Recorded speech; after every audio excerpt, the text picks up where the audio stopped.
In 2024, the GMC Acadia saw a complete refresh, and so too did its siblings over in the Chevy and the Buick lineup. So it stands to reason that for 2025, we're not seeing an all-new model, just small tweaks to what's been a pretty popular formula. What I have with me today is going to be the AT4 edition, which in GMC vernacular means this is the off-road one. And you can tell because we have red tow hooks. But there's a little bit more going on this particular trim that's more go and not just more show. So let's dive into one of the more popular versions of the 2025 GMC Acadia.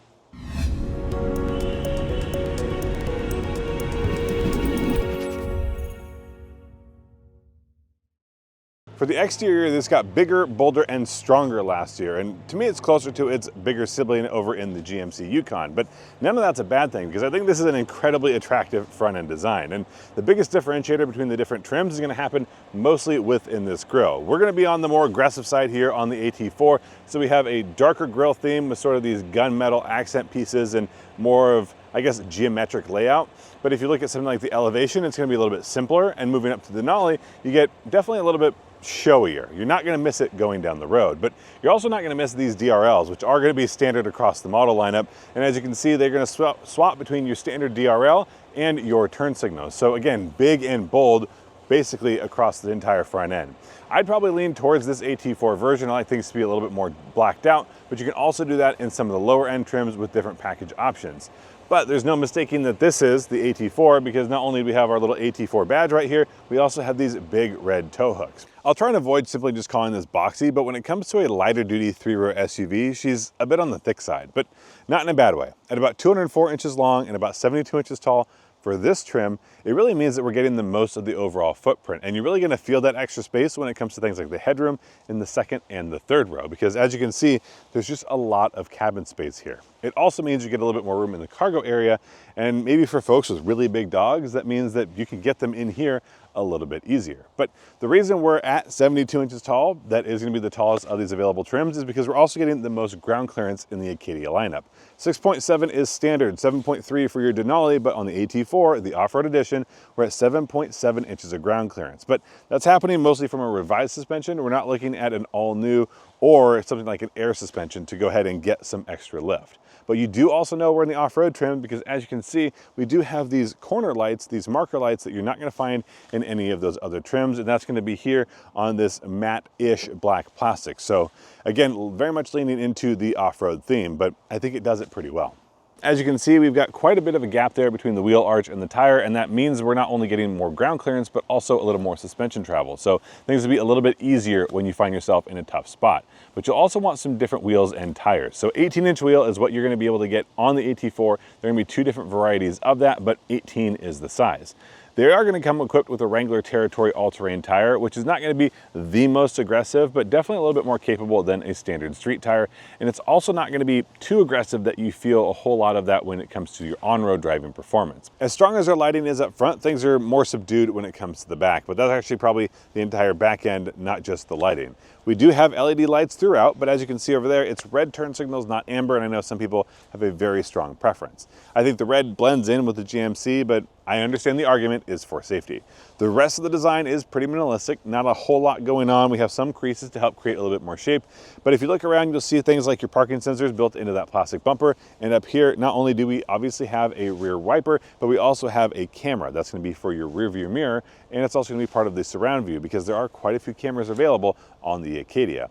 But what's also available on the Acadia is gonna be this very cool exhaust. Actually, standard is this cool exhaust. And there aren't a whole lot of quad tip exhausts out there, and they're not usually on a more light duty SUV, but we have them here. They are covers. So if you look closely, you can see that there's a regular exhaust outlet there and then just the squared out cover, but not a problem. I definitely like the look. And the last thing we have going on in the bumper is going to be this tow hitch cover. So you are able to tow about 5,000 pounds or up to 5,000 pounds with your Acadia, which doesn't mean you're bringing the big trailer, but you can fit quite a few toys behind it, or maybe a small utility trailer, meaning you can load up with passengers and a little bit more stuff. Because this is a lighter duty SUV, I think 5,000 pounds is pretty much perfect, but let me know if you would want something like this to be a little bit more capable, or if you would probably just jump up to something like its bigger brother, the Yukon. No matter which model of Acadia you get, you'll find the same 2.5-liter engine under the hood, but this is a 2.5 turbo, putting out 328 horsepower and 326 pound-feet of torque, all routed through an 8-speed transmission, regardless of whether you get the front-wheel drive or the all-wheel drive variants. Now, one thing unique to this AT4 model is going to be the dual clutch rear axle. That's going to give you better driving performance when you're on-road and when you're off-road. So even for folks who aren't actually looking to take this off-road or need the extra ground clearance or want the all-terrain tires, that dual clutch rear axle is pretty nice to have. So it might be a reason to consider it if you're between different models. Front seat comfort has been great, and I'll easily give this one a 9 out of 10. The seats themselves are pretty wide, so a variety of body styles should fit here pretty comfortably, but the seats themselves are also nice and firm and supportive, so it doesn't feel like you're swimming in this seat. You don't need the heavy bolstering because you're overall pretty well supported. And when it comes to finding that comfortable position, we can use the 8-way power adjustments and the 2-way lumbar support. As much as I'd love 4, it does still have 2. The only thing we're missing is going to be a power tilt and telescopic steering wheel, and that's not one I've ever been too terribly bothered with because it does have a pretty wide range of motion, and I was easily able to find a comfortable position. The second row is the same kind of supportive and firm as we found up front, but it's going to lack a little bit of that adjustability, though we do still have the ability to recline, and actually back here is pretty comfortable. This moonroof doesn't hurt anything. It also doesn't really hurt headroom. So as you can see, I have just enough. We're looking at about an extra inch or so, which in this position with myself set behind my driver's seat, I have just about that same inch or so of legroom. So not a ton, but overall I'd fit in here pretty well. Now, if I slide over to where I have this seat all the way back in its tracks, I have pretty much run out of legroom. I can push into it a little bit. There's a little bit of squish and give. But if you have the tallest driver back here, then you probably don't want to put the taller passenger in that second row. Still, headroom's pretty good. I also have things like an armrest to make me a little bit more comfortable. There's a third zone of climate control, and as you can see, we have captain's chairs here.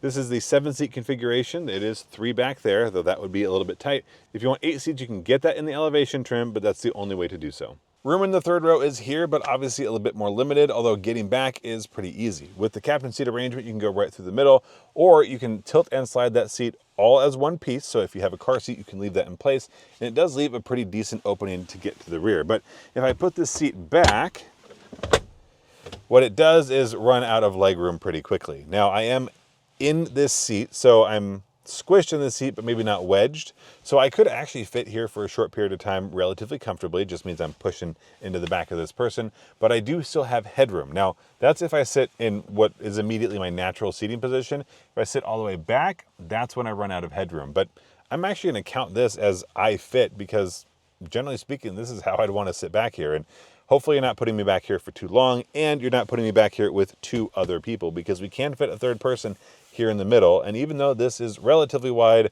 I don't think we're quite wide enough for 3 and having everyone be comfortable. At least not anyone but children or much smaller adults. Behind the hatch, there is ample storage room, whether or not you have that third row up or down. Though a note for some taller folks, you do still want to watch your head. With that third row up, we're looking at 23 cubic feet of storage capacity, but it's also really usable space. These are my carry-on bags to and from the airport. Go ahead and put these up, and you can see not only are they going to fit pretty easily, especially with this hatch closed, but there's a lot of other space to be had. If you need more, go ahead and fold down that third row. In this case, it's a manual fold, but that's actually my preferred in most cases. I think people are going to know whether they want it up or down, and I don't need an extra mechanism. With that down, both of them obviously, 57.3 cubic feet of storage capacity, which is quite a bit, but that's not all. If we fold this over here, underneath the load floor, there is another bin that's going to easily fit this bag and a little bit more. I could almost fit 2 whole of those bags in there. Under that level is also going to be access to your temporary spare tires. So we didn't lose the spare, it's just tucked a little bit further away, but we have a lot of storage capacity. And like I said, with this fully down, 57.3 cubic feet, and it's also a very tall, very square, very boxy storage area. I mentioned earlier that the Acadia had siblings, and while we're not supposed to pick favorites, that also really only applies to the parents. And I absolutely love this interior. It is easily my favorite. I think they've done a good job of bringing the trucky SUV interior over to this very large crossover. But if you get the AT4, you are going to be limited to a black interior, but it's not all black with no accents. There are a couple different things going on. Now, I want to point out this particular piece is sort of a brushed metal kind of look, and I'm pointing it out here because it's going to be a little bit more difficult to see when we get to the door, but it is going to be there as basically a strip along where we find that door handle and the lock unlock button. Above that is going to be a nice soft touch material. Down below, also soft touch and just padded enough that everyone can be pretty comfortable with it. But we do have some accent stitching. And one thing I really appreciate is this accent stitching is not in red. Even though the AT4 has red in its logo, I'm ready to move beyond a red stitched interior. I want something a little bit different, and we definitely get that here. Now, if you take a look at the seats, it's that same sort of, obviously we have black as the base color, but we get the same kind of stitching there all the way along the cross. And up in the headrest, that's when we find our AT4 logo. Again, to be expected. Now, this is going to be a two-way adjustable headrest. We also have height adjustable shoulder belts up there. Swinging back across the dash, things are pretty geometric, but that's a design I tend to enjoy. We'll check the glove box here. Pretty large as far as overall space. You could fit quite a bit in here, but obviously if you have a taller item, that might be a little bit tough. Longer items, not a problem. The main point here is going to be this central screen. It's a 15-inch screen, and as you can see right now, we're running Android Auto. There are less Chevy, GMC, and Cadillac models running Android Auto, so I appreciate that we have it here, but you can see there's a lot of room to make it fit that screen. If I go back to the home screen using General Motors software, you can see these are all the things you can go ahead and swipe and access pretty easily. The one thing I want to point out is going to be the camera system. We do have the surround view camera, and as you can see, I've been perched near a cliff most of the day, and maneuvering this thing around isn't terribly difficult. It is pretty easy to get around, but I want to make sure I don't go over the edge, and we're getting pretty close from time to time. So the surround view camera has been great. You obviously do have a number of different modes, so you can see exactly how close you are to that edge or what it is that's going on behind you. Things like Google Maps are going to be built into this screen. If you want to make changes to settings, most of the case, that's going to be things like your climate control. We have toggle switches down here. So temperature up, temperature down, nice and easy to access. And again, really well built in. Sort of a piano key design, but not gloss black, sort of a matte black. And I think it goes very well with the rest of the interior. Your vents are built in along the side here. So if you have to look closely maybe the first time because it just seems like part of the surround. But again, pretty well integrated design. Down below, we'll find a spot for our phone. That's going to be a Qi wireless charging mat, big enough to fit a larger phone. I have a Samsung Galaxy S23 Ultra, and then a perfect spot down here for the little wallet that I always have on me. You'll also have a little bit of extra power, so USB-C and USB-A for those who need it. And then centrally mounted cup holders. So nice and big, should fit whatever you need in here. They've got a little bit of a sort of squishy bladder there, so if you have a larger cup, it should fit without issue. If you have a smaller cup, it should be held in pretty well. There are going to be a couple levels of storage when it comes to this, and I'll try and see if I can squeeze in here. You have a dual storage area here, so if you need a larger item, if maybe you put your Kleenex down here or you want to drop your purse in there, you can do so and you can make the most of that space. If we open up the armrest, you can see another two-tiered storage, not entirely unusual. If we lift this up, it does go pretty deep, not nearly as large as you would get in like a full-size truck or a full-size SUV, but again, quite a bit of storage space, and you're really able to make the most of this interior. Moving to the main driver's point of view, you can see we have a heads-up display. I won't be able to get it on camera today, but you make those adjustments through that touchscreen. And then your center driver display, or your gauge cluster as it were, is going to be one of the better clusters I've seen and one of the more adjustable. Now moving back, this is a very typical GMC steering wheel, and one of the highlights is actually going to be this piece right here. For those who know, that darker plastic top means that we have Super Cruise, which I'll go ahead and talk about in just a bit. You make adjustments to that Super Cruise here on the left side, so that's turning on your adaptive cruise control, changing your follow distance, as well as activating the actual steering function. And then over here on the right side is going to be making changes to more of your infotainment. So using things like your voice assistant or changing where the audio is coming from. We also have a heated steering wheel on this model, activated by a button there. That's what we use to go ahead and change to our driver display. And when it comes to the volume, that's going to be on the back of the steering wheel. Now you can see we have a paddle shifter, but it's actually below the paddle shifter is your volume up and down toggle. On the other side, where we have the other paddle, you're also going to have your track forward and backward. So those are something you'll have to feel for, but pretty easy once you get used to it. Now to get this out on the road, and as soon as that turbo spools up, this car starts to pull. Not just pull you down the road, but also pull that steering wheel out of your hand a little bit, because there is a decent amount of torque steer, because a lot of that power is going over those front wheels.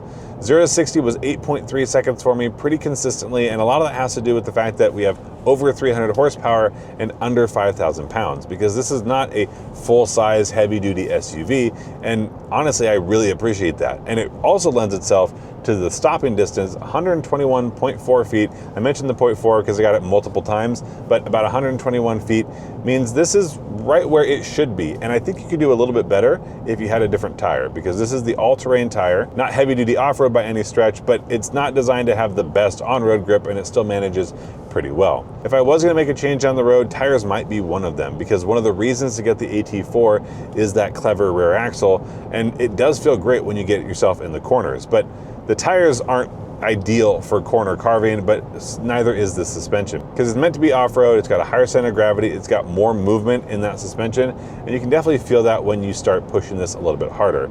It's not about to roll over or doesn't really know how to keep itself in a straight line, but it's not terribly inspiring, and it doesn't make you want to push any harder. So I give this about a B-. It's wholly competent, but not exactly what it's built for. What it is built for is making that ride a little bit more comfortable, and I think it does a really good job of that.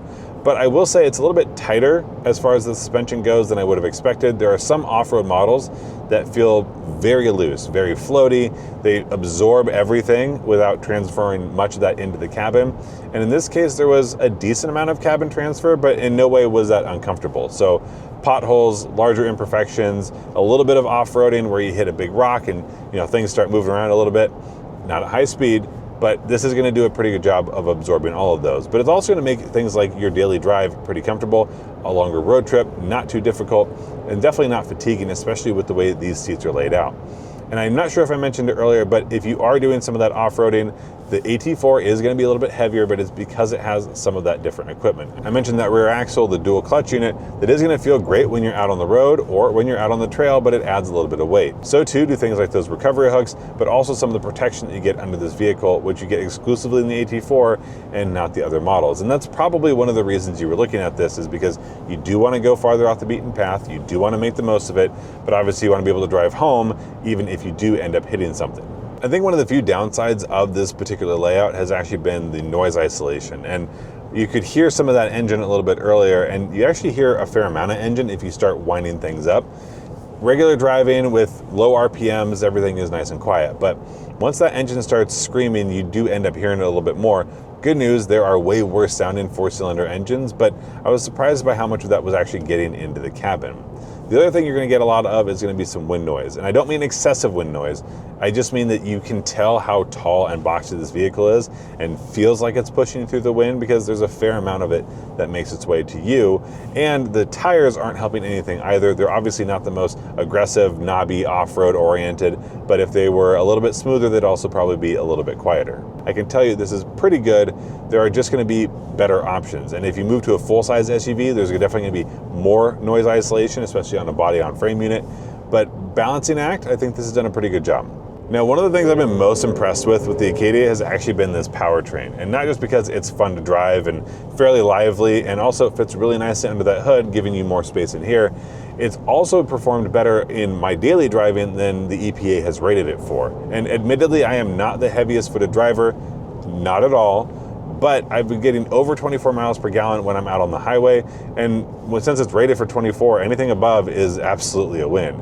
And especially around where I live, more of my speed limits are 70 miles an hour than 60, and obviously the testing cycles are not at 70 miles an hour, so in that it's performed really well. What I have been able to do while I'm on the highway is make the most of Super Cruise. And what I love is that with this off-road oriented model also has those Super Cruise functions. So it doesn't feel like you have to sacrifice one for the other. And I'll also say that there are some smaller highways, definitely more rural highways where I live, where Super Cruise didn't used to work, that it does now. It doesn't mean I would actually use them on those roads. It's not exactly built for that sort of thing, but it can handle it. I would just like to handle it on my own. But I've made significant use of it in my time, and it's still one of the best systems out there, not just in how it operates, but how it communicates. And for those who haven't tried Super Cruise, the first thing you need to know is that your indicator is directly in front of you in your line of sight, and that goes a long way, because there's no question of is it on or is it off. You know for sure what's happening. The other thing is that it communicates what it's doing before it does. So if you're on the freeway and it's going to change lanes because the car in front of you is going slower than you have set for your cruise control, it's going to shake your butt. Now, the first time that happens, it's going to be alarming, but it has modules in the seat, left and right, so if it's going to change lanes to the right, it'll shake your right. and that way you can check and make sure everything's good, but you know what's going to happen in a way that's really easy to be, I guess, interpreted.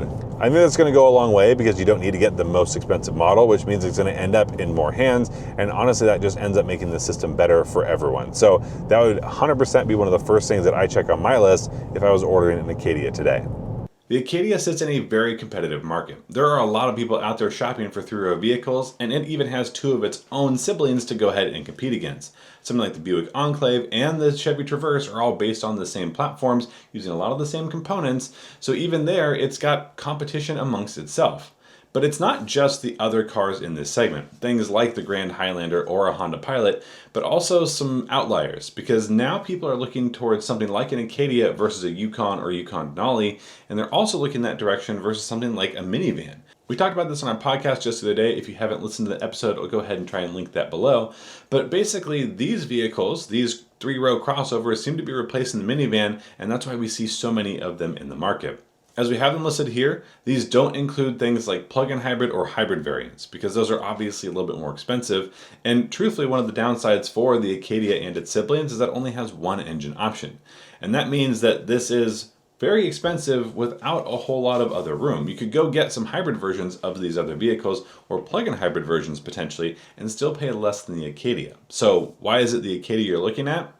Well, I think if you look at something like a Hyundai Palisade, what you're really getting here is going to be more space. I'll leave it to you whether or not you feel it's more premium. I think some of that is subjective, but there are a number of ways you can get your Acadia, but no matter which one it is, you'll have more internal volume than you'll get in something like a Palisade. And to my mind, I think this is a little bit more, a little bit more masculine in its nature. As I mentioned, it looks to me like a scaled down Yukon, and I've always loved the way that the Yukon looks. The new Palisade does have a pretty significant upgrade aesthetically over the previous generation. At least that's my take on things. But for 2025 and keeping those things competitive, we're looking at the last generation. The new generation, that might be a whole different ballgame. But maybe sometime down the road, we can do a head-to-head comparison video. What you will find on the Acadia that you won't find on the Palisade is going to be just a little bit more off-road capability like the AT4 we were looking at here. I think that is going to be a distinguishing factor for a lot of folks who feel like they need capability that maybe they don't end up utilizing a whole lot, but they'd rather have the option than not, and that's why you'll see a lot of Acadias on the road. But what about something like a Honda Pilot, who does have a Trail Sport version, and that's going to be the closest that we find to an AT4? Well, that's still going to be on the smaller side. So if you're looking for, again, massive volume, almost minivan-like internal space, that's where you'll find the Acadia. On the outside, it's a little bit closer. They're both fairly boxy. They're going for a little bit more rugged look. I know the Pilot isn't quite as rugged as we find in the Passport that it's closely related to, but it still has a presence that I don't get in some of these other offerings. But when you hop on the inside, that's where the Pilot does start to fall behind the Acadia, not just in the way that it looks, but in how many features are available. The new kid on the block, and I think the current reigning champion, and if it's not this year, it will be probably in the next calendar year, is going to be that Toyota Grand Highlander. What it has that the other models don't is more space. So that argument does seem to drop away just a little bit. And when you talk about reliability, it's hard to say that Toyotas are not some of the most reliable vehicles on the road, period. And that's not just here in the US, that's something that's known pretty well globally as well. And when it comes to ways that you can buy your Grand Highlander, there are a ton. Actually, even more than you'll find on the Acadia. But does it get to the nice level that we find over in GMC? And on that one, I'm not so sure. But the way they end up competing is that Toyota also makes a Lexus model, something like that Lexus TX, that it's going to be the next step up. And what you end up with is something like a Grand Highlander, an Acadia, and then something like that Lexus TX, and finding somewhere in between. But all that aside, I think what you end up with is a baby Yukon, and that's in the best possible sense. It has a similar look, which is what a lot of people are looking for, but a lot less capability that people just don't end up using. And because you're sacrificing capability, you end up with more comfort, more space inside, nicer ride. All of these things are built into the vehicle and a lower price tag when you look at things like feature to feature. As much as I really do like the Acadia, not just against its siblings, but against the rest of this competitive set, there are a few things missing, and I think the biggest one is probably in that powertrain. Not just the powertrain that it has, I don't have any issues there, but the fact that there are no other powertrain options in a market that is full of powertrain options. The biggest glaring one is lack there of a hybrid, and we don't see a performance version. And it's not like we need a performance version in every single vehicle, but people like to have their cake and eat it too. If I can take my kids and their friends to and from soccer practice, but both look good and feel good doing it, that's something where you could go ahead and step up and put, I don't know, more power into that GMC Acadia and have an Acadia street trim. Something like that would look really cool, and certainly the exact opposite of what we find over in the AT4. But anything you add to it is going to add to the cost, and this is already a pretty expensive vehicle. Against the competition, you'll notice, like I said, it's the most expensive for ones that don't offer the hybrid, but whether or not you think it's worth the extra cost is going to be up to you. I tend to like to buy my vehicles either at the absolute base trim or the fully loaded version. On this side though, I think I'd have to go ahead and find something in the middle because I'd have a hard time justifying that cost versus what I'm getting or what I could be getting somewhere else. So if you're shopping for an Acadia, which of the models is it that you're most interested in? What are those features that are really drawing you there that you're not finding somewhere else? Or what are one or two things that it really should have that unfortunately it seems to be missing? Let me know down in the comment section below. If you like what GM is doing, but you go with either the Buick or the Chevrolet, let me know that as well. And until next time, I'll see you down the road.